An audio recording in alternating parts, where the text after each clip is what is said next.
Hola, ¿qué tal? ¿Cómo están? Bienvenidas, bienvenidos a esta sesión del Diplomado en Psicología Criminal.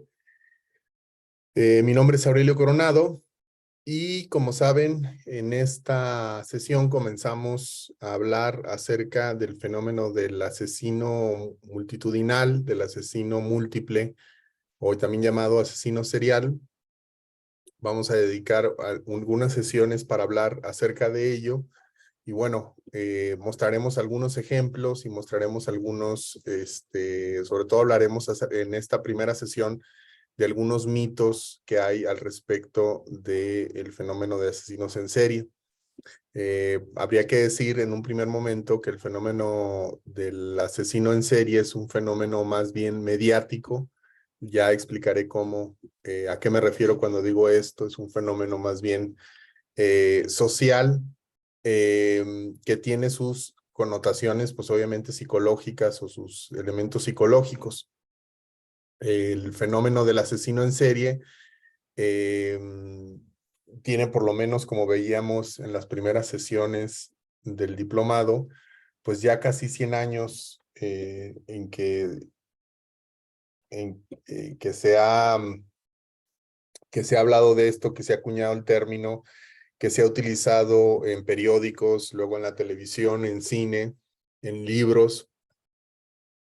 Y bueno, el día de hoy lo que vamos a hacer es mostrar algunos ejemplos. Vamos a hablar de manera particular del fenómeno, del caso del caníbal de Atizapán, un caso que en México generó muchísima controversia, no solo por el caso en sí, sino también por el fenómeno de la serie de televisión, una serie de televisión que se estrenó. Veremos algunos segmentos para mostrarles cómo es que los medios de comunicación convierten el asesinato, convierten este tipo de asesinatos múltiples en pues fenómenos mediáticos, ¿no? En espectáculos sociales para que sean vistos, para que sean, para que sean explotados como, pues como eso, como espectáculo. Primero, para comenzar, quisiera que distinguiéramos entre tres diferentes tipos de asesinos. Uno es el homicida serial. El homicida serial es un asesino o el homicidio serial o el homicidio múltiple es el que tiene periodos de descanso entre víctimas. Esa es como una de sus características principales y esas es por las cuales se ha definido. Cuando hablamos de periodos de descanso, periodos de enfriamiento, nos estamos refiriendo a días, nos estamos refiriendo a meses, nos estamos refiriendo incluso a años, en los cuales el asesino pues no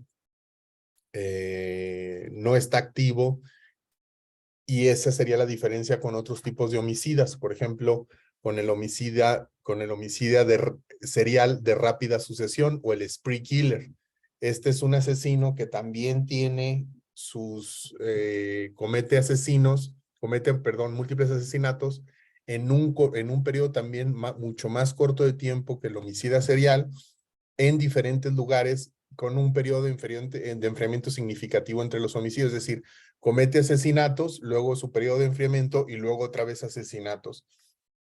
Y finalmente veremos también a los homicidas en masa, aquellos por lo regular tiradores, por lo regular que utilizan armas de fuego.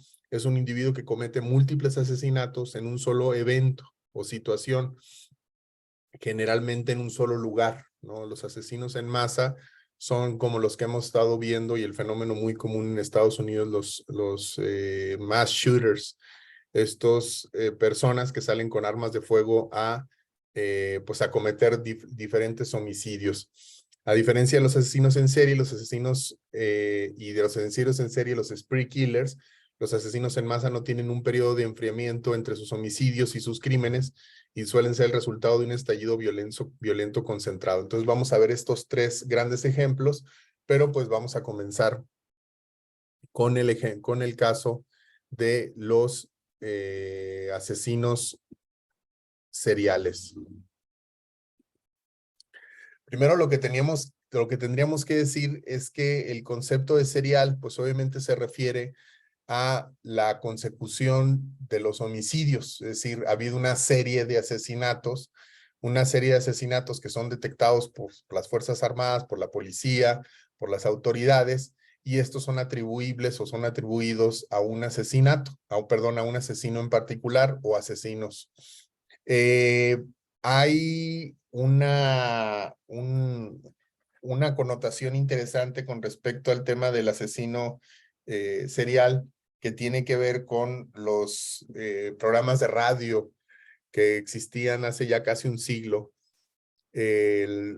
Programas que seguramente ustedes recordarán, bueno, seguramente no, porque son ustedes mucho más jóvenes que yo, pero habían programas de radio en donde existía el villano, ¿no? Y el villano era pues este villano como de cómic, ¿no? Como de Batman, que su único objetivo pues era acabar o destruir a la sociedad, ¿no? Y entonces este eh, villano no tenía otro objetivo en sus motivaciones de acabar pues con la sociedad más que el de acabar con la sociedad, no tenía ningún otro objetivo en particular.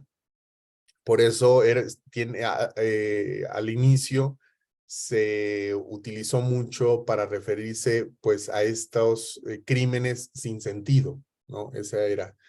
Ya Michel Foucault hablaba de estos crímenes sin sentidos en su libro Los Anormales, en donde narraba la historia de una niña que le pide a la vecina que si quiere le cuida a su bebé.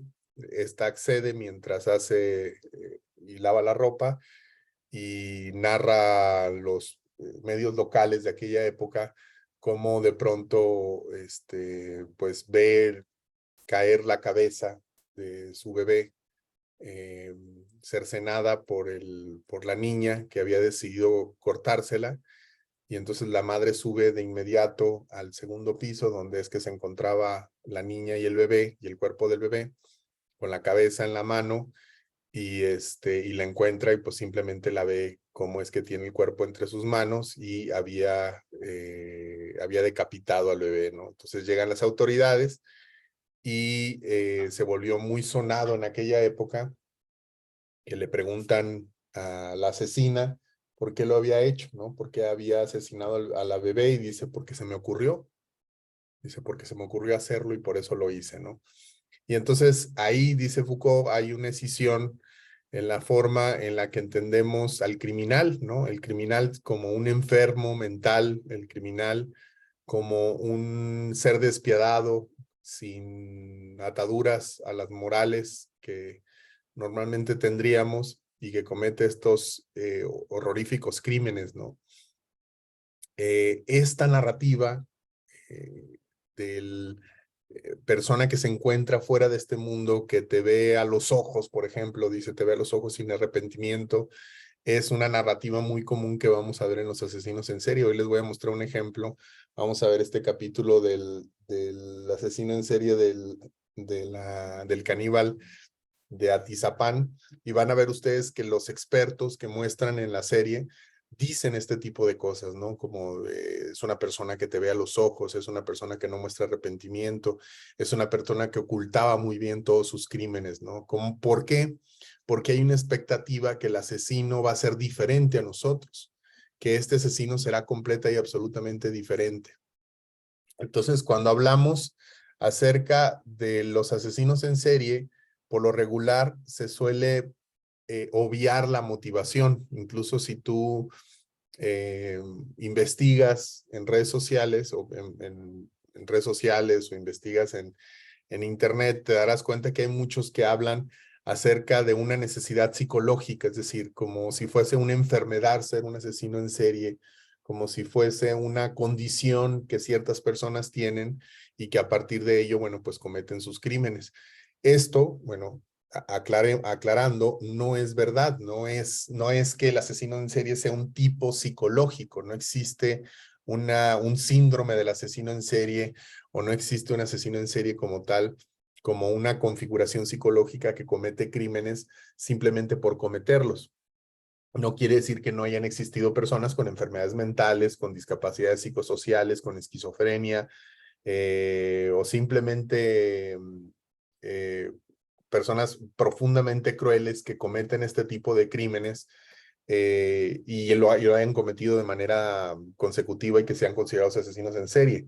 Pero eso no representa absolutamente toda la muestra de asesinos en serie, es decir, hay diferentes motivaciones en diferentes crímenes.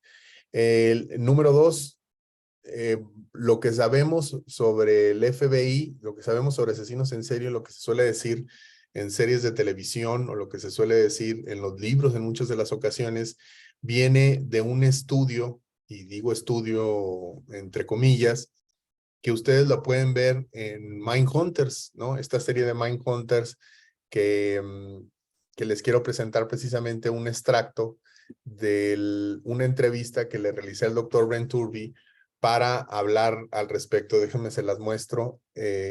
Mucho se ha dicho pues que el FBI es el que tiene digamos, la expertise pues para atender los casos de asesinos en serie, pero lo que tendríamos que decir es que no necesariamente es así, que la verdad es que el fenómeno de asesino en serie es mucho antes de que existiera la agencia, primero del FBI, y segundo, que estos policías que atendieron estos casos, en realidad no los atendían o los investigaban ellos, sino que lo que estaban haciendo era entrevistar a estas personas encarceladas que habían sido acusadas de estos crímenes.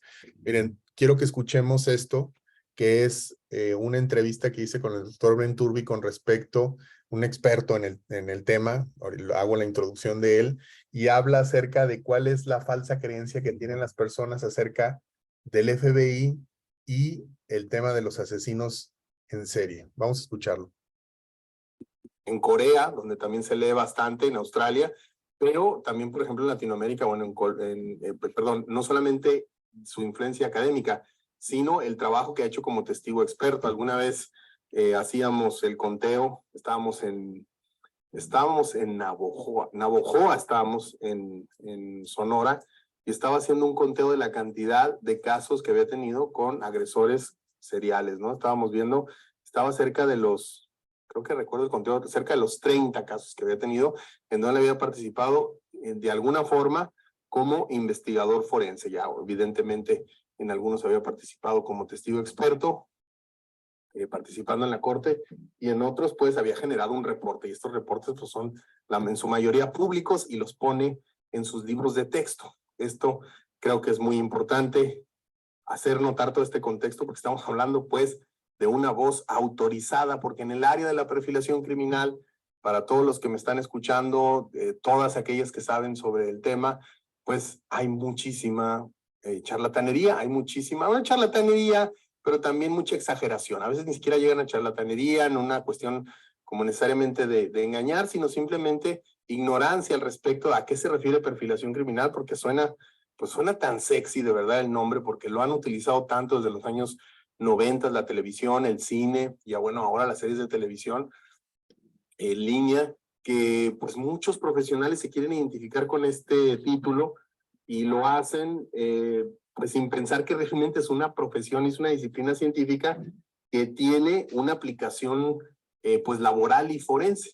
Entonces el doctor Brent en esta semana pues nos habla acerca de la serie Mindhunter, que yo al final les daré mi punto de vista con respecto a la serie de la primera temporada y algunas pues teorías que yo tengo con respecto a esta serie, pero primero quisiera que escucháramos al doctor Brent acerca de la realidad de esta serie, los verdaderos Mindhunter, a qué se refiere, por qué, revisar la historia, qué es científico, qué no lo es, y en concreto, pues spoiler alert, el FBI no es una institución de investigación científica.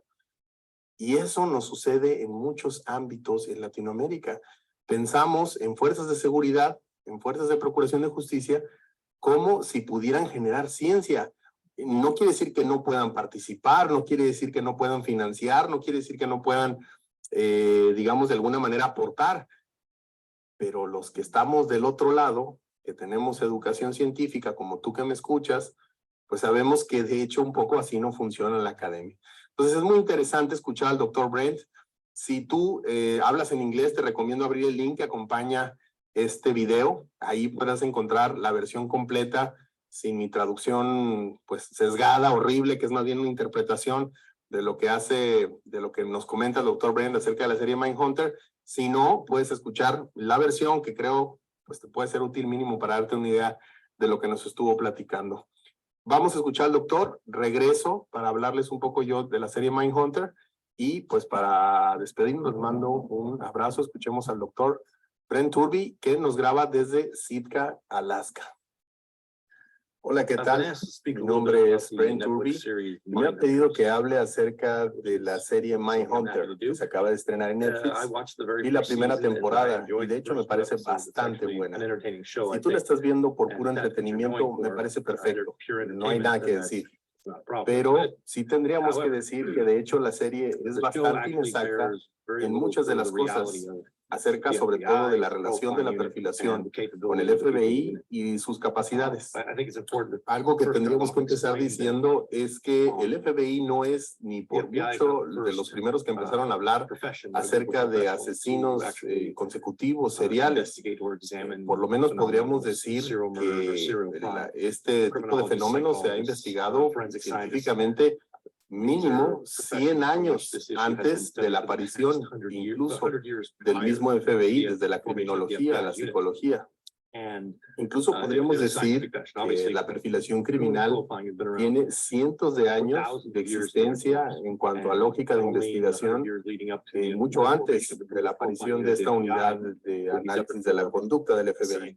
Gente como César el Hombroso, James Russell, el mismo Hans Gross, ya habían publicado temas relacionados con esto y habían generado metodologías hablando específicamente de asesinos en serie mucho antes que al FBI incluso se le ocurriera hablar al respecto. Hablando en términos históricos, tendríamos que hablar de Howard Teaton. Howard Teaton fue un policía que durante los años 60 empezó a tratar de generar una metodología para trabajar desde la investigación criminal, utilizando una aproximación interdisciplinar, utilizando ciencia disponible en el momento. Les puedo decir que yo conocí a Howard Teaton después de que se retiró del FBI y he mantenido comunicación directa con él. Howard Teaton empezó a utilizar, incluso estudió bajo la tutela de Paul Kirk. Paul Kirk es uno de los criminalistas fundadores que ha utilizado y que ha influido mucho en la creación de la perfilación criminal como la conocemos actualmente, integrando diferentes aspectos como la reconstrucción criminal, el análisis de la escena. Esto sucedió en los años 60 cuando Howard Teaton era solamente un policía y ya después en los años 60 trabajó dentro del FBI. Este aspecto de Howard Teaton pasando de la policía a agente del FBI, en donde realmente lo que hizo él fue agruparse, conocer a varios expertos en el tema. Él básicamente un autodidacta recogiendo toda esta información e irle integrando en una metodología que él empezó a enseñar dentro del FBI en la academia misma de esta institución. Pero no lo hizo solo, lo hizo junto con personas como Pat Delaney o Jack Kirsch, que de hecho Jack Kirsch fue de los precursores de lo que ahora se conoce la unidad o que se conoció en un momento la unidad de análisis de la conducta. Todo esto les decía yo, apenas en los años 60 generó su metodología, se formó en los años 70, la enseñó y hasta el final de los años 70 escribió su primer perfil criminal para llevar a juicio. Estos de hecho son los antecedentes reales de la relación con esta metodología con el FBI. Luego entonces es cuando entran cuando empezamos a oír los nombres conocidos de John Douglas, Robert Ressler, John Hazelwood, cuando quedamos en los que están basados la serie. Y esto lo hicieron, su proyecto se llamaba el Criminal Profiling Project. Y la intención era hacer todo este conocimiento que se había creado en los años 60 y 70, hacerlo más científico. Y es entonces donde empezaron a hacer investigación y empezaron a hacer entrevistas. Y esto es donde viene lo interesante. Nosotros estamos viendo cómo se hizo. Bueno, se hizo a partir de un préstamo de un financiamiento por parte del National Justice Department, en donde nosotros empezamos a ver en la serie que ellos tienen acceso a fotografías, a información de los casos. Esto es total y absolutamente falso. Es decir, lo que vemos en la serie sí pasa.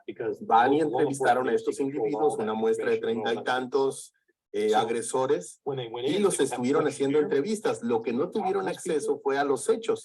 Ellos llegaban con un cuestionario, hicieron una serie de preguntas, hicieron a partir de lo que les contestaban estos criminales, hicieron un documento y lo quisieron llevar a revisión de pares. La revisión de pares de inmediato les dijo, oye, ustedes no revisaron nada los hechos de lo que les estaban diciendo. Ustedes asumieron que todo lo que les dijeron es verdad. Es de hecho uno de los aspectos que más disfruté de la primera temporada.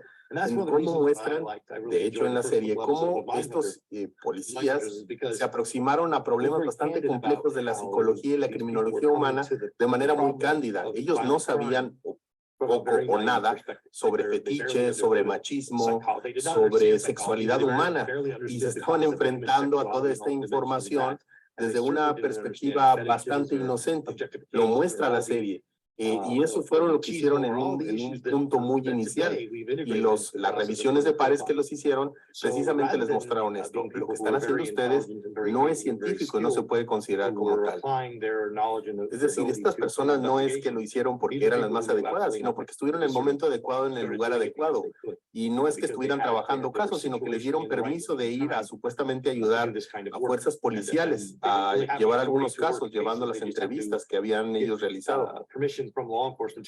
Es por eso que lo que se llamó el Criminal Profiling Project del FBI, hecho por John Douglas, Robert Ressler y John Hazelwood, fue visto como, fue criticado bastante desde el punto de vista científico, porque cuando lo llevaron precisamente con científicos reales, les dijeron, oye, esto no es científico, esto no es confiable, no están entendiendo victimología o tipos de víctimas o cuestiones psicológicas básicas como la motivación. Es por eso también que el National Justice Department les quitó el financiamiento y dejaron de darles. Que fue lo que hizo el FBI, ignoró todo esto y publicó su libro basándose solamente en los hallazgos de estas personas del FBI sin hacer ninguna mención a las críticas metodológicas que se tenían.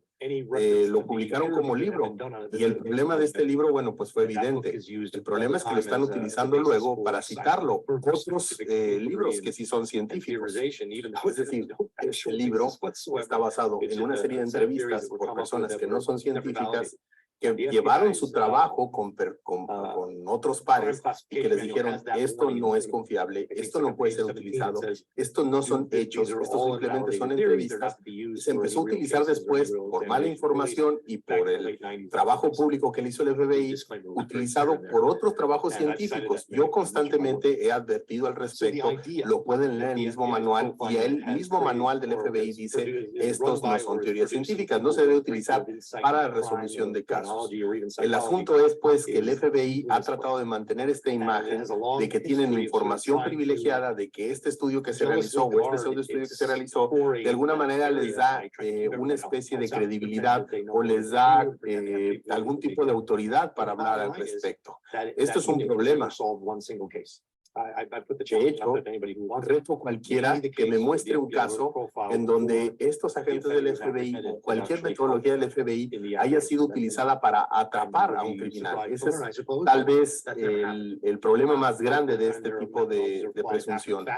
Casi todo se ha hecho después del hecho, cuando se tiene un prisionero, o se ha utilizado de manera anecdótica, pero le reto a cualquiera que me diga un caso al respecto. Caso en donde esta metodología haya sido exitosa. Es decir, el show Mindhunters tiene cosas que están bastante bien retratadas y otras cosas que no lo son. Estas personas ni saben hacer entrevistas, ni son psicólogos, casi que les podríamos llamar criminólogos, no saben llevar a cabo una investigación criminal y en realidad la información que están obteniendo no es útil. Pero algo que sí tiene el FBI históricamente es un muy buen departamento de relaciones públicas. Es decir, cada que hacen algo, generan movimiento, generan impacto público para que se vea aún más serio. Si tú eres una persona que se interesa al respecto y empieza a investigar más acerca de la historia del FBI y la perfilación criminal, te vas a dar cuenta que en realidad no es algo bastante confiable y que el FBI, cuando habla al respecto, tendría que tomarse con muchísimo cuidado. Y estoy hablando específicamente acerca de la perfilación criminal, ya que el FBI tiene evidentemente muy buenos agentes y el FBI ha hecho cosas muy importantes fuera de la perfilación criminal. La reputación entre aquellos que trabajamos realmente en el área de esa unidad es muy buena. Yo ayudé a fundar la Academia Internacional de Criminólogos Forenses y la Academia de Perfilación Criminal en los años 90 y decía uno de los miembros fundadores, que es exagente del FBI, que precisamente a esa unidad se le llamaba la unidad de los desadaptados, porque ahí es donde mandaban a las personas que no podían utilizar armas porque tenían problemas, ya sea que habían sido agresores familiares o que por su familia, o porque tenían problemas de salud mental. Y precisamente este es el problema de la unidad de perfilación criminal del FBI, que es básicamente un artículo publicitario. Hay muchas publicaciones que hablan de lo que les he estado comentando, pero yo les recomiendo tal vez empezar un libro, un texto llamado Into the Minds of Madmen, dentro de la mente de los, digamos, de los locos, de los psicópatas, de un autor llamado John Neville, ya que él tuvo acceso sin precedentes a entrevistas con estas personas, donde se abrieron bastante y fueron bastante transparentes con respecto a todo lo que sucedió. Revisen ese texto y se van a dar cuenta de todos los celos, los egos, la política, todas las relaciones públicas alrededor de lo que empezó a suceder, ya que el FBI vio en esto un elemento para poder generarse publicidad alrededor de algo que se volvió pues bastante popular. Es bastante interesante ese texto porque es un testamento a cómo la publicidad a veces es más fuerte que la realidad. Es muy triste pensar que de hecho tuvieron una oportunidad muy grande el FBI de invertir dinero y hacer mejor las cosas, pero al final se convirtió en todo eso. El libro, la serie me parece es muy buena. Me parece que es muy buena y de hecho yo la recomendaría. La serie no está basada en la realidad, sino como en una especie de realidad alternativa. Espero que de veras mis comentarios les hayan sido útiles y espero más adelante seguir hablándoles al respecto. Bueno, pues este fue el doctor Brent Turby hablándonos acerca de la serie Mindhunter. Yo creo que fue bastante concreto, bastante, pues puso o categorizó, como suele ser el doctor, bastante. Ahí está la opinión del doctor Ben Turby con respecto a los... Perdón, ahí está. Con respecto a la serie Mindhunter, que les recomendamos mucho que la vean, creo que es una serie pues interesante, ¿no? Que pretende retratar una realidad de esta unidad, pero obviamente ficcionalizándola. Yo creo que la serie hace crítica, yo creo que la serie hace una crítica que no está tan accesible. Necesariamente si tú la quieres ver como una serie de unos super policías hablando con asesinos en serie, como si los asesinos en serie fueran monstruos, la puedes ver de esa forma y creo que funciona, pero también si quieres ver los errores que se cometen, cómo es que ignoran la ciencia para básicamente hacer lo que están haciendo, y por eso le pongo acá la N minúscula significa la muestra de 36, fueron 36 a los que entrevistaron, entre ellos, ya saben ustedes, el famoso Charles Manson, Ed Kemper, creo que entrevistaron también entrevistaron a una serie de los asesinos más famosos de la época y de épocas anteriores. Creo que también entrevistaron a el Summer of Sam, el asesino de Sam en Nueva York. Y bueno, fueron entrevistas muy, muy interesantes que hicieron con estos personajes que se volvieron mediáticos, estos crímenes que se volvieron espectáculos mediáticos, pero fuera de eso, pues no aportan mucho, ya que no revisaron expedientes, ya que no revisaron, no entrevistaron a víctimas, no revisaron la realidad de lo que les estaban diciendo estas personas. Y como anécdota, como narrativa, escuchar a personas acusadas, pues seguramente tiene su interés, pero no es un estudio científico, ya que no se está comparando ninguna variable o no se está haciendo un análisis de su discurso o no se está haciendo una revisión específica sobre su vida de manera particular. Y creo que ese es el error que se sigue cometiendo en la actualidad cada que se habla sobre asesinos en serie. ¿Qué es el asesino en serie? Bueno, ya lo habíamos hablado. Habíamos hablado de que los asesinos en serie son aquellos que cometen crímenes de manera espaciada, con periodos de enfriamiento y que sus crímenes son 2 o más víctimas, ¿no? Y decíamos, hay estos periodos de enfriamiento, periodos en los que no se cometen los crímenes entre unos y los otros, es lo más importante. Ya hablaremos de los spree killers y hablaremos de los mass killers, que serán los que hablaremos en las siguientes sesiones.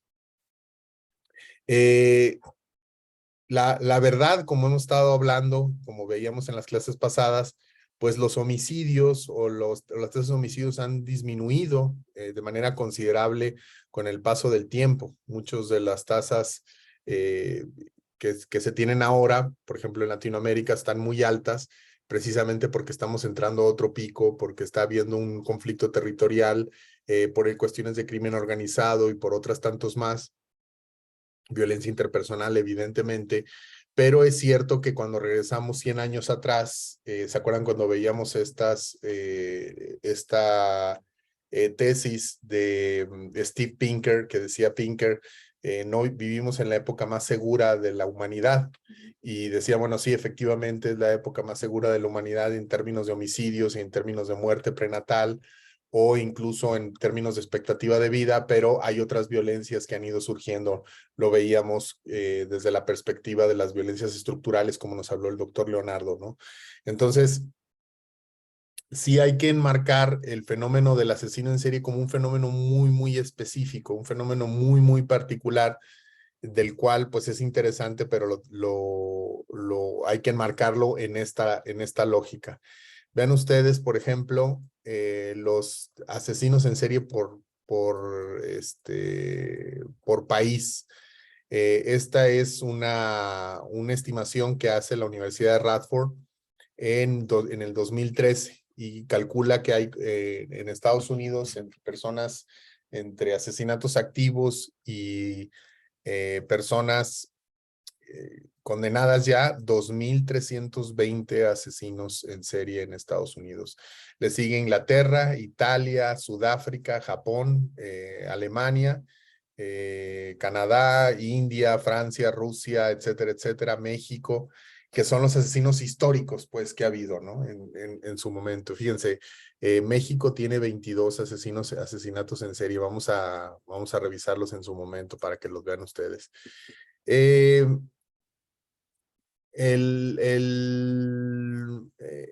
Actualmente, bueno, pues se han hecho y se ha hablado de muchos asesinos en serie y se ha visto cómo sus números pues son muy espectaculares. Entre ellos, por ejemplo, está Pedro López de Colombia, Perú y Ecuador, que se le atribuyen más de 300 asesinatos.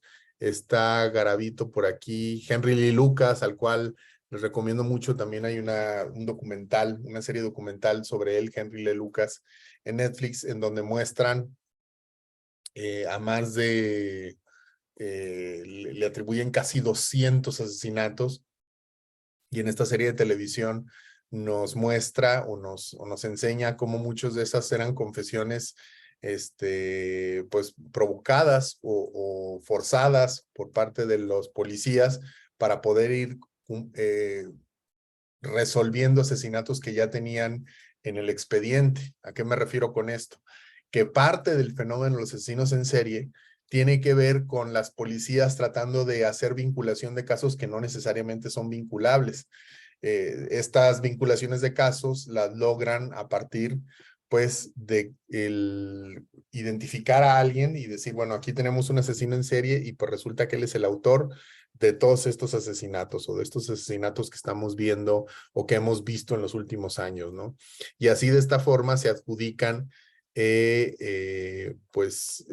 cerrar casos, ¿no? Y eso es lo que lo hace como bastante interesante. El 1% de los homicidios que se calcula que el 1% de los homicidios son de asesinos en serie. Hay un informe que se publica en el 2011 y se calcula que actualmente hay entre 25 y 50, lo cual pues son números como un rango bastante amplio, pero también es un rango bastante amplio porque pues son personas que precisamente no se les ha atrapado, no se les ha enjuiciado, no se han vinculado los casos y se calcula que puede haber entre 25 a 50 asesinos en serie operando actualmente en Estados Unidos. Imagínense usted cuántos asesinos en serie. Yo, por ejemplo, acá en México, se habla por lo menos de 2 o 3 asesinos en serie que están actuando actualmente. Se han hecho pocas investigaciones acerca de la motivación de los asesinos, ya que pues se suele pensar que las motivaciones son inherentemente psicológicas. ¿A qué me refiero con esto? Bueno, pues que se suele pensar que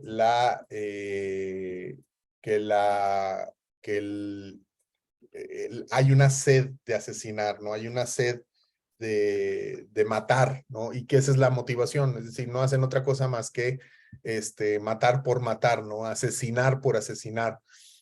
A veces tiene que ver con un trauma de la juventud, a veces tiene que ver con la necesidad de poder atender un complejo psicológico que puedan tener, pero la verdad es que la mayoría pues tiene que ver con, aunque ellos mismos digan que el 48%, fíjense, casi la mitad, tiene que ver con el goce, ¿no? Con el gozar el asesinato, pues también hay otros que lo hacen por ganancia financiera, por enojo, por motivos múltiples, por actividades relacionadas con pandillas. Eso también es muy importante. Un pandillero, un sicario, una persona que se dedica al asesinato, aunque sea por contrato, sigue siendo un asesino en serie. ¿Por qué? Porque tiene sus periodos de enfriamiento y porque sus víctimas son 2 o más. Es lo mismo.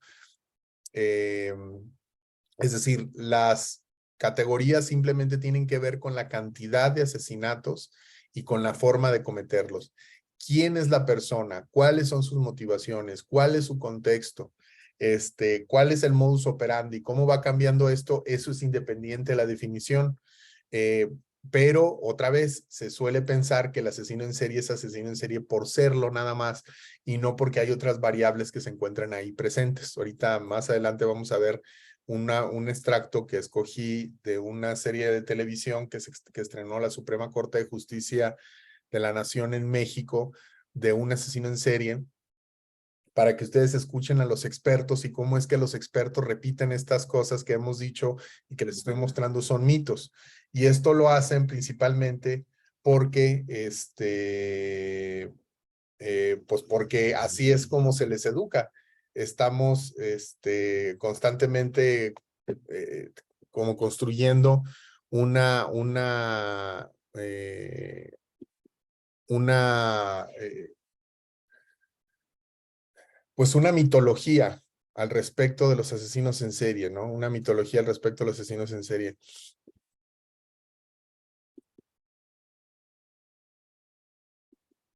Vamos a ver algunos mitos para que ahorita que veamos el extracto de la serie lo vayamos identificando. Primero, número 1, el asesino en serie no es un término, el asesino en serie no es un término científico.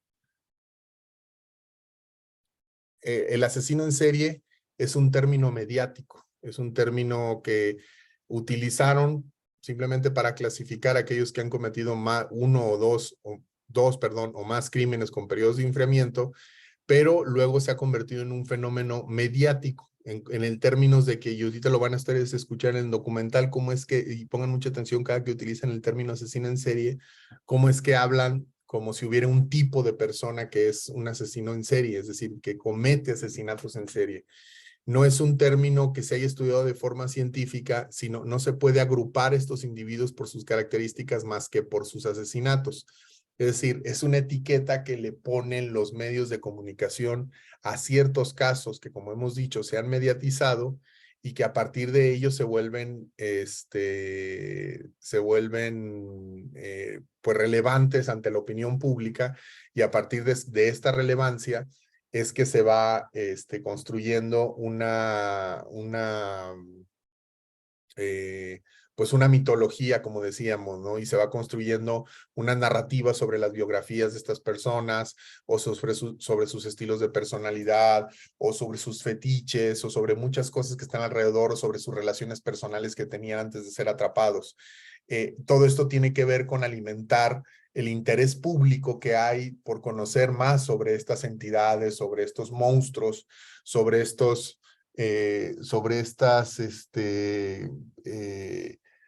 pues, ¿cómo decirlo? Pues estos personajes que surgen a partir de la forma en que los medios de comunicación tratan a los asesinos. Un segundo mito muy importante es que los asesinos no nacen, no vienen así de paquete, pues, ¿no? Como se suele decir, un asesino en serie no nace, un asesino en serie se hace, ¿no? No hay niños, no hay bebés que sean futuros asesinos en serie. Habrá un espectro, ¿no? Dentro del desarrollo de niños, niñas que serán más sensibles o más insensibles al dolor ajeno. Habrá un espectro, por ejemplo, de niños o niñas que sean más o menos sensibles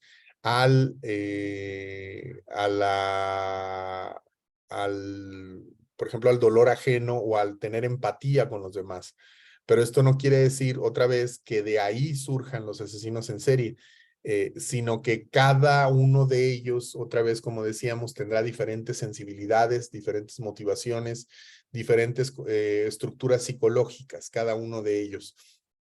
Y no se van a poder estudiar estas estructuras psicológicas necesariamente nada más entendiendo sus crímenes o entendiendo su biografía, sino también entendiendo su contexto, ¿no? El contexto es el que nos va a dar mucha información. De hecho, no se nace criminal, no hay criminales que nazcan, ¿no? No existen como tales. Lo que existen son muchos padres de familia, por ejemplo, asesinatos en masa, como por ejemplo, ya les decía yo al inicio de la sesión,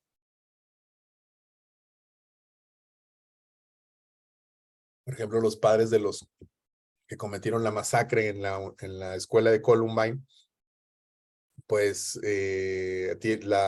de las madres de uno de los asesinos que vamos a ver esa conferencia, habla acerca de, pues, de cómo ella, como madre de familia, nunca se imaginó que su hijo pudiera cometer esos crímenes, ¿no? Que nunca se imaginó que su hijo pudiera hacer todo eso. Para los que se van incorporando, nada más decirles que creo que cometí, no sé si fui yo que me equivoqué o son ustedes quienes se equivocaron, creo que yo me equivoqué y empecé la sesión a las 5 de la tarde, por una confusión de horarios, pero no se preocupen, la sesión queda grabada y terminamos como en una media hora más, 40 minutos más, ustedes la pueden ver completa y les voy a pasar el link de Zoom. Una disculpa, me hice bolas con los horarios, entre los cambios de horarios que se dieron el domingo pasado y las vacaciones que hubo, ahí me confundí, pero no se preocupe y le pido una disculpa.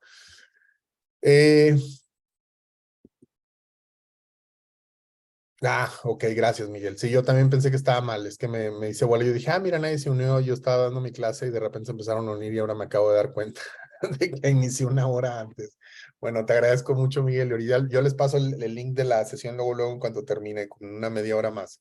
Muchas gracias, Miguel. No hay perfiles puros, también este es otro muy importante. No existe el perfil del asesino en serie, no existe No se puede detectar un asesino en serie nada más porque sí, pues, ¿no? No hay un asesino en serie abstracto, sino hay más bien un arquetipo, a lo mejor, o hay una serie de estereotipos, diría yo, sobre los asesinos en serie, y a partir de eso, muchas gracias, Perla.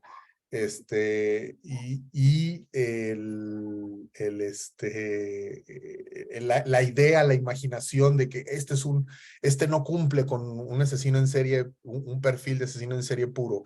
Este más bien es un asesino en serie circunstancial, o este puede cambiar, o este puede hacer. No es como la pedofilia, ¿no? No existe en ese sentido la pedofilia, sino que más bien lo que existen son otros elementos que lo van haciendo lo que le llaman el asesino en serie, otra vez les digo, es simplemente logística. Es decir, una persona que comete asesinatos con periodos de enfriamiento es un asesino en serie. Puede ser un sicario, puede ser una persona con esquizofrenia paranoide, puede ser una persona que esté asesinando, por ejemplo, a sus parejas para cobrar el seguro, puede ser una persona, puede ser un adolescente que empiece a lo mejor sí cometiendo crímenes contra animales y luego acabe con adultos. Puede ser una persona que se deshaga, por ejemplo, de mujeres que se dedican a la prostitución porque él es parte del negocio y como parte del mismo, pues ve a las mujeres como objetos desechables. Es decir, hay diferentes tipos de asesinos y asesinas en series. Entonces, la idea del perfil puro es un mito que tenemos que atender, es un mito que tenemos que comprender desde la mirada del asesino, desde la mirada sin estereotipos. Un perfil criminal, que es lo que vamos a empezar a trabajar cuando terminemos de ver el tema de asesinos en serie, vamos a empezar a ver perfilación criminal, y ahí en perfilación criminal veremos cómo se hace precisamente la valoración del método de ataque, del modus operandi, de la firma. Vamos a llegar a todo eso, es lo que quiero enseñarles después de que veamos sobre asesinos en serie. La siguiente veremos asesinos en masa y asesinos spree killers, y luego vamos a empezar a ver los protocolos para poder hacer un perfil criminal. Les voy a dejar un caso para que empecemos a trabajar con ese, y que vayan ustedes viendo cuáles son los métodos de ataque, cuáles son los métodos de selección de las víctimas, y así se hace un perfil criminal. Un perfil criminal no se hace a través de entrevistas, no se hace a través de entrevistas con las personas sospechosas, pues. Se puede hacer a través de entrevistas con las víctimas, se puede hacer a través de las entrevistas con testigos, se puede hacer a través de personas, de muchas entrevistas, pero no sale de la entrevista con la persona acusada, que ese es como el error más común que se suele hacer, porque eso es lo que suele suceder en las series de televisión, ¿no? Que nos muestran a los asesinos como personas que empiezan a confesar y empiezan a hablarte de su infancia y te explican por qué es que hacen esto y por qué hacen el otro, y se piensa que a partir de eso es entonces que podemos saber qué tipo de asesino es, como si las personas que están encarceladas fueran a ser completamente honestas, como si las personas que están encarceladas hubieran sido realmente las que cometieron los crímenes y las policías no encerraran a personas inocentes o personas que están relacionadas pero tal vez no son los autores, como si no hubiera tantos problemas como existen en nuestros sistemas de justicia. Realmente los sistemas de justicia suelen cometer muchísimos errores en la forma en la que tanto dejan libres a personas sin ningún tipo de consecuencia, y también cómo es que generan consecuencias a personas que pues no lo eran, que no son eh, culpables. Lo que dice el inculpado pues debe de tomarse con muchísimo cuidado, con muchísimo cuidado. El inculpado no es necesariamente ya la persona culpable. La investigación se tiene que hacer alrededor de la persona acusada para poder probarle a esta persona que cometió el crimen. No se hace a partir de su confesión o a partir de lo que nos dice, como se suele mostrar muchas veces en las películas, en las series de televisión, como que el momento culmen por ejemplo, de Law and Order o de La Ley y el Orden, es que se entrevista a la persona que ha sido detenida y a partir de eso llegan a una conclusión, ¿no? De qué fue lo que pasó y quién lo realizó y cuáles fueron las motivaciones. Eso nunca va a suceder y eso nunca sucederá. ¿Por qué? Porque primero legalmente pues una persona inculpada tiene el derecho a guardar silencio. Segundo, lo que dice una persona inculpada puede ser, aunque puede ser utilizado en su contra, no necesariamente el sistema mexicano se puede utilizar en su contra, a menos que sea una falsedad de declaración, que ese sería otro delito. Es decir, no funciona el sistema de justicia como se ve en las series de televisión y por eso es que estos momentos se han glorificado tanto, donde un criminólogo, una criminóloga, una psicóloga, un psicólogo se sienta con la persona sospechosa a hacerle preguntas y a partir de eso pues van reconstruyendo. Otro tema muy importante es que no todos tienen enfermedades mentales. De hecho, pues para los juzgados, la mayoría de los asesinos en serie, pues no es que tengan enfermedades mentales, sino serían considerados inimputables. O puede ser que tengan algún tipo de trastornos de personalidad o algún tipo de trauma, algún tipo de condición puede ser, pero también las mismas condiciones que se presentan en la población en general, pues no es que el asesino en serie sea, por ejemplo, necesariamente más psicópata o se encuentren más psicópatas que en la población, por ejemplo, de políticos o en la población de personas que se dedican al área bursátil, por ejemplo, ¿no? Al área de mercado bursátil. No funciona de esa manera, no es necesariamente una enfermedad mental, pero tampoco podríamos decir que son individuos ajustados a la sociedad, pues, ¿no? Tampoco podríamos decir que son individuos sanos. Lo que podemos decir es que no necesariamente les caracteriza una enfermedad mental y que cuando le encontramos una enfermedad mental dentro de un caso, pues es entonces que nos empezamos a solo fijar en eso y nos olvidamos, como siempre hemos dicho, del contexto. No todos son psicópatas, muy pocos realmente se les ha diagnosticado como tal. Muy pocos de ellos coinciden pues, con este diagnóstico y esto, pues algunos investigadores dicen, bueno, pues es muy probable que haya asesinos en serie que son psicópatas, que son más difíciles pues de atrapar porque tienen mucho más cuidado al respecto de sus crímenes o simplemente porque no necesariamente los psicópatas, y lo hemos dicho en muchas ocasiones, no necesariamente los psicópatas son aquellos que que son los que cometen crímenes, ¿no? Los psicópatas pueden ser personas que estén ajustadas a la sociedad, los pueden encontrar en la política, los pueden encontrar vendiéndote un auto. Ayer hablaba con el doctor Brent y hablábamos de eso y decíamos que se los pueden encontrar en política, que se les puede encontrar vendiendo automóviles, que se les puede encontrar viviendo con sus padres, de los recursos de sus padres, etcétera, etcétera. Que la psicopatía no necesariamente implica cometer crímenes y cometer crímenes en serie no necesariamente implica ser psicópata, pues, ¿no? Hay una variedad de personas que podrían caer en esta categoría diagnóstica que no están cometiendo crímenes y pues por lo tanto los que están cometiendo crímenes así de extremos como sería los homicidios seriales, pues no necesariamente son aquellos que son los que lo cometen. No son genios. Luego a veces los expertas hablan de la genialidad, ¿no? Es que engañaban a todo mundo, es que eran muy manipuladores, es que eran muy inteligentes. Y bueno, yo por lo regular no comparto que se asimile la capacidad de manipulación con la capacidad de inteligencia. La capacidad de tener empatía por los otros, empatía por lo menos pragmática, utilitaria, donde ves al otro como un objeto, como un recurso, no te hace más inteligente, te hace más insensible y te hace, o te hace que deshumanices a los demás. Pero fuera de eso, no necesariamente se te puede considerar un genio porque manipules a las personas.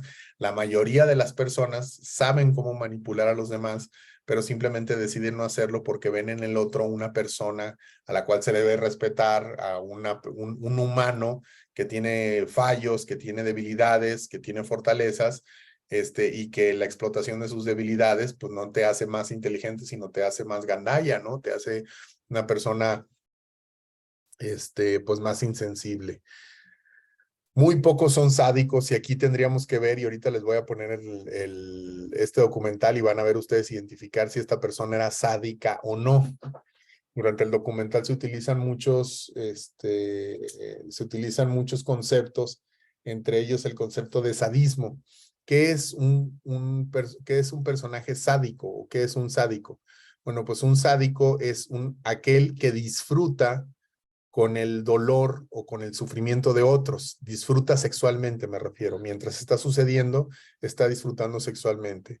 Este es el sadismo. No todos los asesinos son sádicos, aunque muchos de los que son sádicos pues, se han vuelto obviamente también muy famosos. Y algo que tendríamos que decir pues es que el sadismo se tendría que probar dentro de juicio porque obviamente el sadismo implica, por ejemplo, tortura, ¿no? Estamos hablando de utilización, no sé, de un cigarro encendido para quemar a la víctima mientras hay un acto de violación o simplemente hechos de tortura múltiples, que sí hay asesinos en serie que los han cometido, es decir, actos que se hacen mientras la persona está viva, pues, ¿no?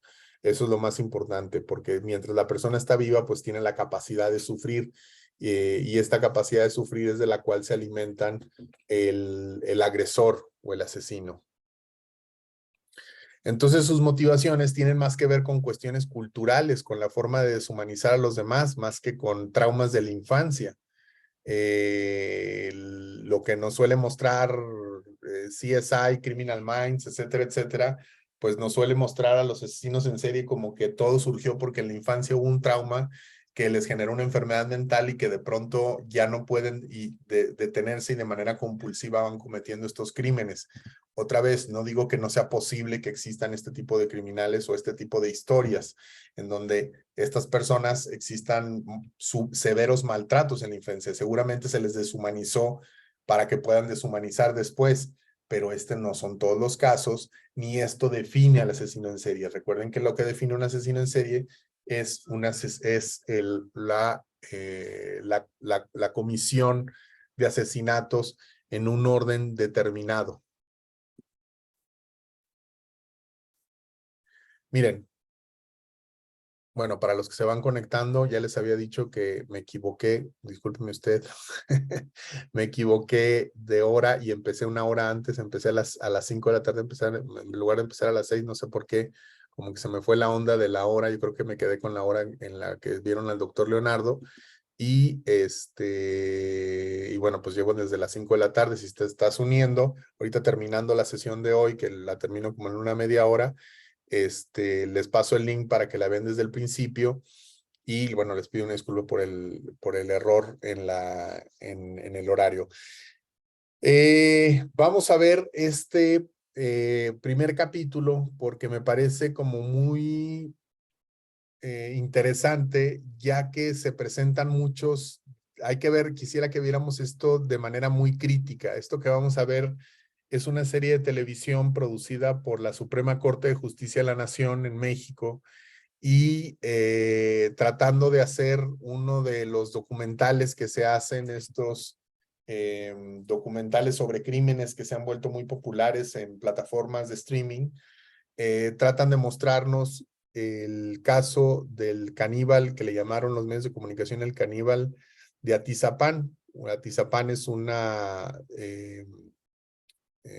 zona en el Estado de México en donde pues no ha sido el primer asesinato, sino que ha habido muchísimos feminicidios y pues entre ellos que se destaca pues por la cantidad de cuerpos que encontraron en su casa, ¿no?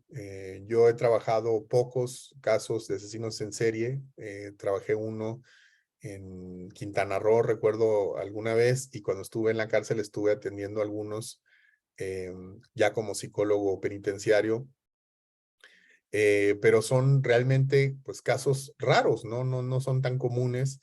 Al principio de la sesión del día de hoy les mostraba la entrevista con el doctor Brent, que es un experto en el tema de asesinos en serie, porque él ha trabajado pues bastantes durante su carrera.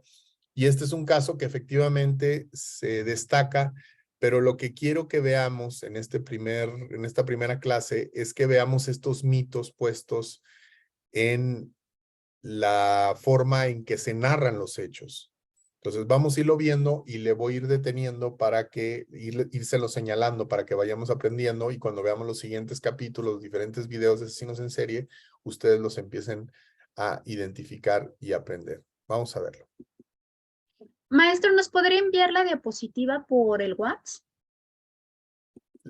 Sí, les voy a mandar las dos presentaciones. Ahorita se las reenvío. Con mucho gusto.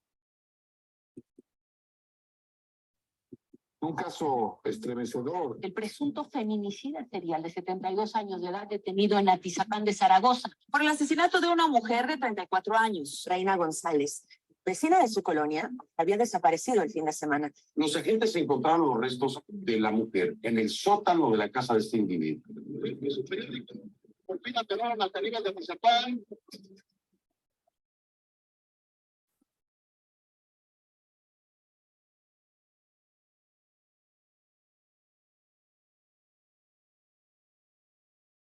Nunca se escuchó alguna alteración por esas calles, no fue muy tranquilo en la zona. Ese día se da el reporte y llega el compañero de presión de delito, JP4, DC4. Adelante, P4. Comandante, si nos presta apoyo para verificar en calle Margaritas, esquina Breva, en la colonia Loma de San Miguel, ya que indican que el probable responsable de la femenina sin signos vitales se encuentra en riña con el JP4. Se encontraba una persona de sexo masculino solicitando el apoyo, ya con la carpeta, con el boletín de Odisea.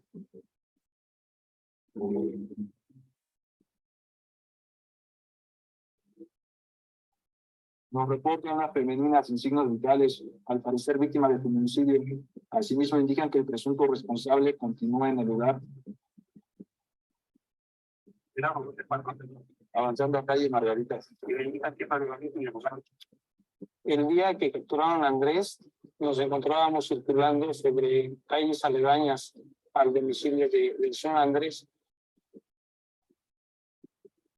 Al llegar al lugar, nos percatamos de que el compañero de prevención del delito estaba en el piso forcejeando con el señor Andrés, por lo que de inmediato mi compañero se baja para ayudarle a someter al señor Andrés, ya que él mismo al momento de la detención presentaba cierto forcejeo o resistencia a la arresto.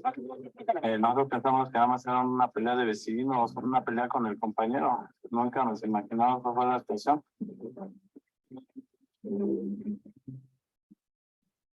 Sí, yo creo que lo ingresé a la unidad, pues sí se tuvo que esposar, ¿no? Se resistió un poco, sí, hasta su juramiento. Él lo único que mencionaba que él no sabía nada de lo que había pasado. Pero como entré con el mismo reportante, reconoció sus pertenencias de la víctima. Con seguridad dijo que era su esposa, la persona sin vida ahí. Alguien comentó que el compañero, bueno, la persona que había gritado que mató a su esposa, era policía de Tlane. Cuando se ingresa a la patrulla, se le leen sus derechos y se le comenta que será trasladado a la agencia del Ministerio Público en feminicidios. Su mirada era un poco perdida. Se dio la instrucción de que se avanzara por seguridad del señor Andrés a ponerlo de inmediatamente a disposición de la Fiscalía de Feminicidios, ubicada en Barrientos.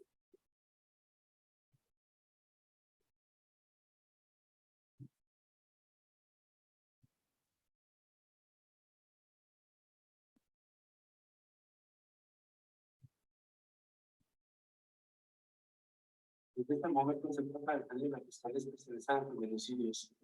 Tiene derecho a permanecer callado, tiene derecho a su presunción de inocencia. Yo detuve a Andrés N., terminando con su carrera criminal.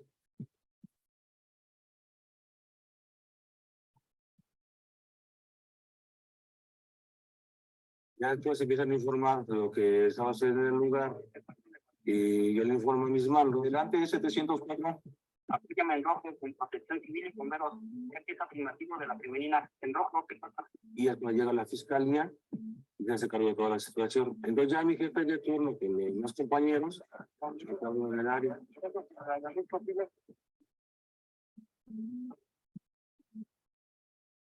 Pedimos una orden de cateo que ha sido ejecutada aquí mismo, en el lugar en donde me encuentro, que es el lugar de los hechos, a efecto de poder consolidar datos de prueba respecto de este posible feminicidio.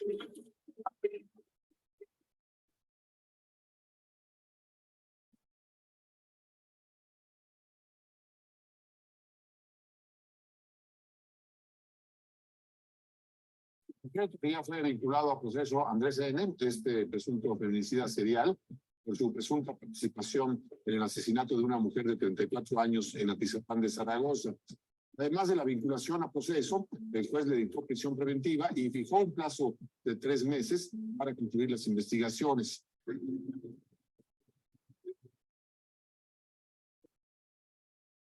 Era un señor tranquilo, que estaba la puta en la parada del chino. Ofrecía lo que era en cuestión de seguridad. Decía que cualquier cosa que necesitáramos, pues acudiéramos a él. Yo tengo una tiendita y me compraba cosas. Cuando pasó lo último que hizo fue y me compró una bolsa de sal porque nunca me compraba eso. Es el número 14, ubicado en la calle de Margaritas. Dentro de esta vivienda se rentan varios departamentos. Pertenece a la hermana de Andrés N. y Andrés era quien venía a cobrarle la renta, le rentaba y la reclamará de la casa que era de su hermana. Entró una llamada. Pude ver que era una mujer. El señor me dijo, ay, dijo, esta mujer dice que apenas va a venir. Es una amiga que conozco. La amiga era la señora Reino. Y el señor le dijo que se viniera a su casa de él mejor y que le dijera que quería de comer y que él ahorita le preparaba. Son diferentes las causas por las que asesinan a hombres que a mujeres. Ahora mismo las mujeres son asesinadas sobre todo en el espacio público y no únicamente privado. Es importante mirar este fenómeno para poder atender todas las causas que están originando que las mujeres en México seamos asesinadas. Entonces los vecinos, en primera instancia, llegamos y fueron agresivos porque decían que él no, en ningún momento él era capaz de hacer algo malo. Decían, no, es que es una persona que ayuda, apoya, siempre se preocupa por el vecino, no es capaz de hacer estas situaciones por su perfil. Pero ya como fueron dándose cuenta de las situaciones, nos hacían comentarios horrorizados de que está fuera su vecino y les hubiera podido pasar algo. Hoy las calles en varios puntos pues se encuentran prácticamente vacías. Las personas ya no tratan de platicar del tema porque hay susto, hay miedo y hay pues asombro ante la noticia que se registró aquí en Lomas de San Miguel, en Atizapán de Zaragoza. Es un hombre de 73 años, es un hombre de una estructura corporal pequeña, es un hombre que te ve directamente a los ojos y que no te genera ningún miedo, no sospechas absolutamente nada, que eso es un verdadero psicópata. Te engañan, son encantadores superficialmente, no quiere decir en su físico, pero y te mienten con mucha facilidad. Pero ¿qué pasa? A ver, lo que dice la doctora Ostrowski, que ahorita la acaban de ver, quienes no conozcan a la doctora Ostrowski, pues es un referente en el tema de la investigación neuropsicológica en México, y parte de sus investigaciones las ha dedicado a la investigación del comportamiento violento, y la invitan de manera frecuente a este tipo de productos, series de televisión, esta serie de, bueno, como series documentales o que opine pues en las noticias. Entonces, aquí empiezan un poco los estereotipos, no sé si lo notaron, ¿no? Si no, le regreso poquito. Empieza a hablar de un psicópata, te ve a los ojos, un psicópata es encantador, un psicópata hace tal cosa, hace tal otro. Voy a buscar la entrevista para mostrárselas, para que ustedes la vean, donde ella entrevista precisamente al caníbal de Atizapán, y van a ver ustedes las respuestas que él les da, que son respuestas pues, profundamente misóginas, profundamente machistas, y a lo mejor un poco a eso se está refiriendo, pero no todos los psicópatas son iguales, ¿no? Puede haber psicópatas que no necesariamente busquen ser encantadores o intenten ser encantadores. Pero bueno, ese es el lenguaje que está atrás o que se suele utilizar cuando se habla de este tipo de violencias.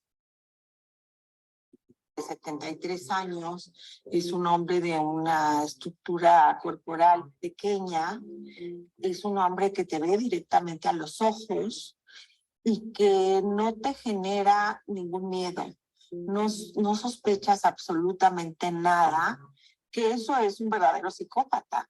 Te engañan, son encantadores superficialmente, no quiere decir en su físico, pero y te mienten con mucha facilidad. De lo que pasó con este hombre, la verdad que no tiene nombre. No puedo llamarlo un ser humano.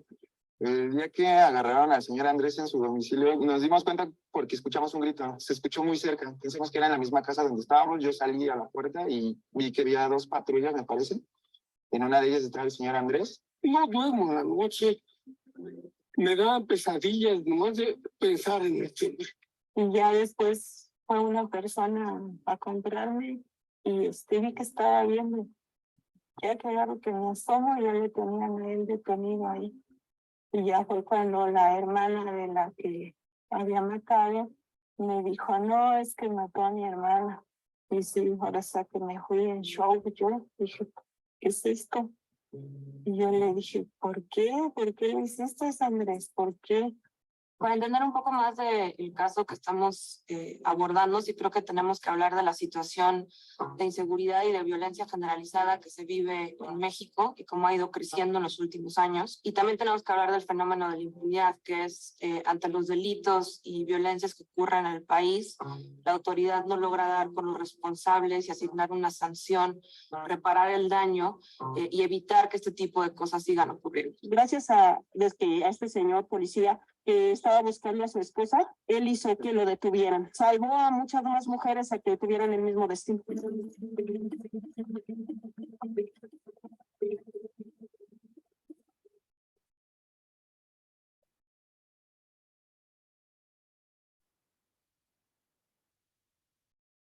La dirección de San Miguel.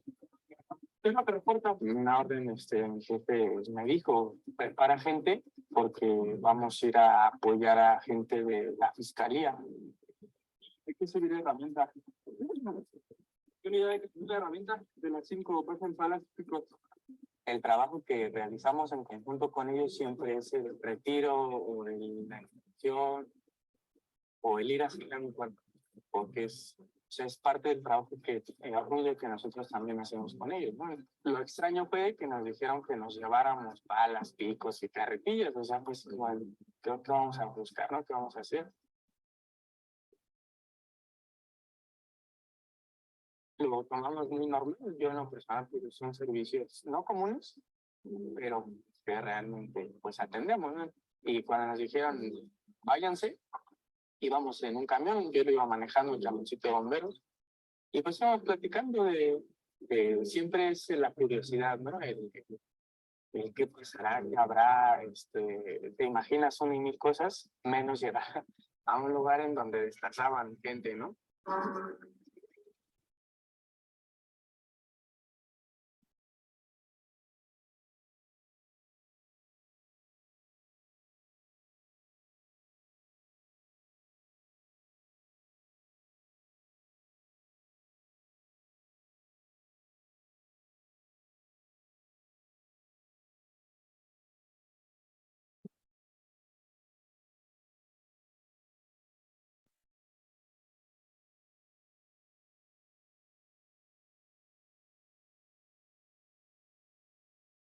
A mis espaldas permanece asegurado este inmueble, el cual pues comenzaron los cateos la noche del pasado sábado, que fue justamente cuando se llevó a cabo la detención de este presunto feminicida serial.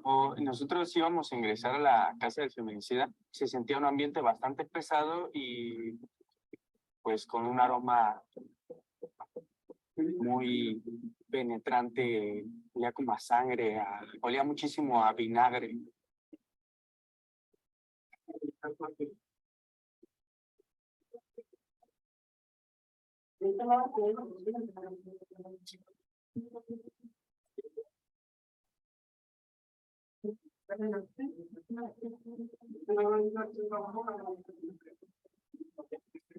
Empezamos a sacar los muebles.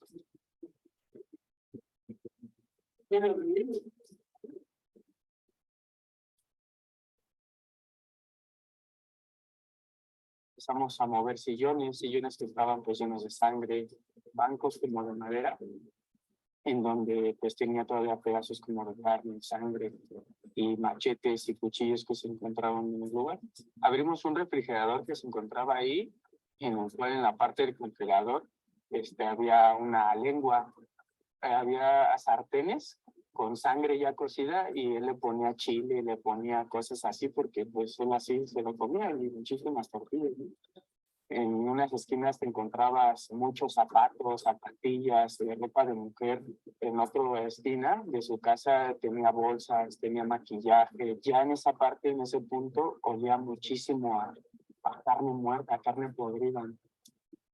Y posterior a eso fue que nos dijeron, bueno, pues van a bajar su herramienta, bajen lo necesario porque pues vamos a realizar las excavaciones.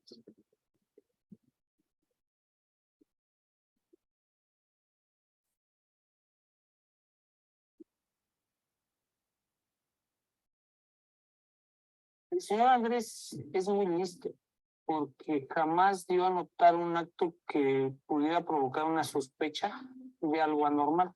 Él manejó siempre un perfil bajo, un perfil amigable, débil hasta cierto punto, si se pudiera llamar de alguna manera.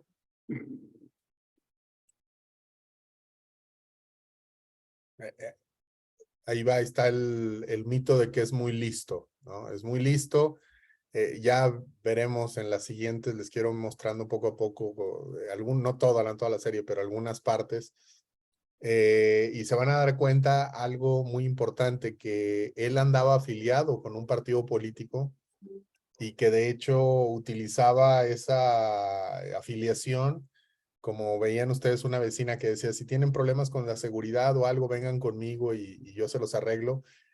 No tenía un perfil bajo en ningún momento, de hecho era bastante conocido y eso no lo hace más o menos listo. Eso es decir, esto lo que nos muestra es que es parte de un problema mucho más grande, que es un problema estructural en donde alguien que tiene mínimo poder no se le investiga, no se le consideraría un criminal o un asesino.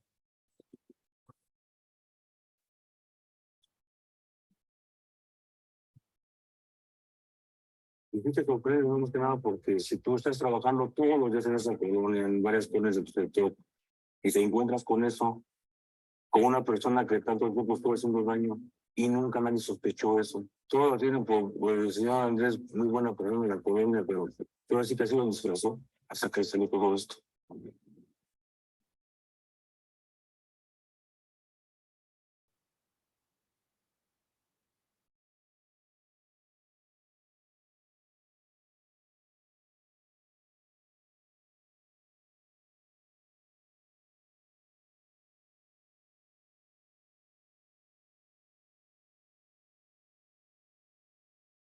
Derivado de la investigación y de los indicios encontrados, pudiésemos datar los primeros hechos delictivos de Andrés N. aproximadamente en 1990 hacia el terrible 14 de mayo de 2021. ¿Para qué?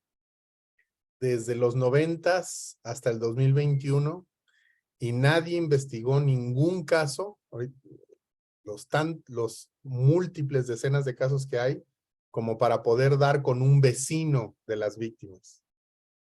Eso es lo que están diciendo. Esto pudiera pasar tanto tiempo para que el señor Andrés nunca fuera descubierto. Fueron varias cosas que se conjugaron. Se aprende de los errores, que nos sirva de aprendizaje, porque al final de cuentas nos habla de una deficiencia de nosotros como policías, de nuestro equipo con el que contamos, de nuestras técnicas de investigación, de factores innumerables, carencias que tenemos en México como policías, como sistema judicial, como leyes. O sea, son un sinfín de cosas que México carecemos. Por el modus operandi del sujeto, más de 30 años podría convertirlo en uno de los más grandes multihomicidas. Se han encontrado en diversos espacios de este inmueble aproximadamente 4.300 restos óseos.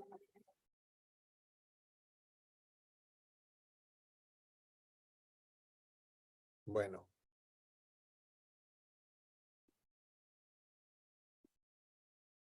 Entonces, ¿cuál es el problema? Pues hay que, uno de los grandes problemas que debemos de pensar y que vamos a empezar a pensar acá en esta nueva sección del diplomado, donde vamos a hablar sobre estos asesinos en serie. La siguiente hablaremos sobre los asesinos en masa. Necesitamos hablar acerca de los problemas de procuración de justicia.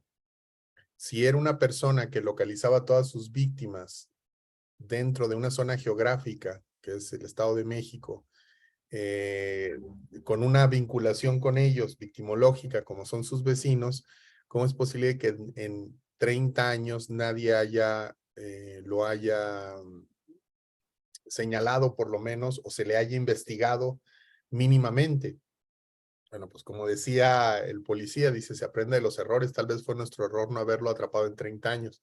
Tal vez no, es cierto. Pensemos y dialoguemos sobre problemas estructurales, ¿no? Los problemas estructurales son los que, de alguna forma, los activistas que salen en la serie, pues los van apuntando y van diciendo, oye, pues es que hay mucha impunidad en esa zona de la ciudad de México.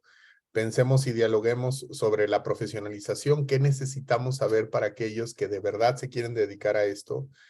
¿Qué es lo que necesitan saber y qué es lo que necesitan entender para poder hacer investigación sobre asesinos en serie? Es lo que vamos a empezar a ver la siguiente clase. Vamos a adentrarnos al tema de los tiradores, a los asesinos en masa, que son aquellos que, como veíamos al principio de la clase, son aquellos que no tienen periodo de enfriamiento, que cometen los crímenes en una sola ocasión y en una sola región. Vamos a ver sobre ese fenómeno, cuáles son los fenómenos que están asociados a ello, y luego vamos a empezar a ver sobre modus operandi, sobre métodos de ataque, sobre selección de las víctimas, etcétera, etcétera. Bueno, pues les agradezco mucho que se hayan conectado el día de hoy. Les pido una disculpa otra vez por haber comenzado una hora antes. La verdad es que otra vez me confundí, pero en cuanto tenga el link, se los paso por el grupo. Les mando un abrazo, les agradezco mucho y nos vemos la siguiente semana. Un abrazo. Hasta luego.